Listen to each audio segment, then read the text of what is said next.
আজকে এমন একটা রান্না তোমাদেরকে খাওয়াবো যেটা খাওয়ালে কেউ বুঝতেই পারবে না কী দিয়ে হয়েছে। দেখো, লম্বা লম্বা করে আলুটা আর আমি পটলটা আমি খোসা ছাড়াবো না, শুধু চেঁচে নেবো। আর এখানে আমি মৌরি, আদা আর লঙ্কা ভিজিয়ে রাখবো কিছুক্ষণ, তারপরে সেটা পেস্ট করব।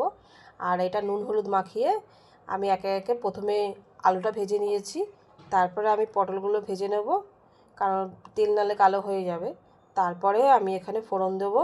দেখো, আমার আলু আর পটল ভাজা হয়ে গেছে। এখানে তারপরে আমি জিরে ফোড়ন দেবো সামান্য একটুখানি, আর তারপরে একটাই লঙ্কা দিয়েছি, ওটা চিড়ে দিয়েছি। আর এখানে আমি গরম মশলা দিয়েছি।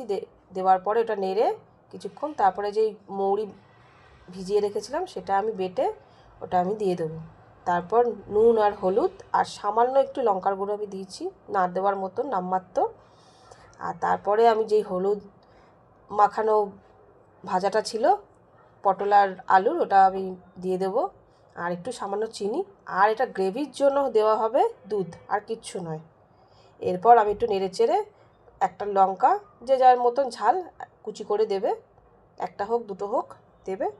এরপরে ওপর দিকটু ঘি দিয়ে নামিয়ে দেবো। এই খাবারটা করে দেখবে, কেউ বুঝতে পারবে না যেটা দুধ দেওয়া হয়েছে। করে দেখো।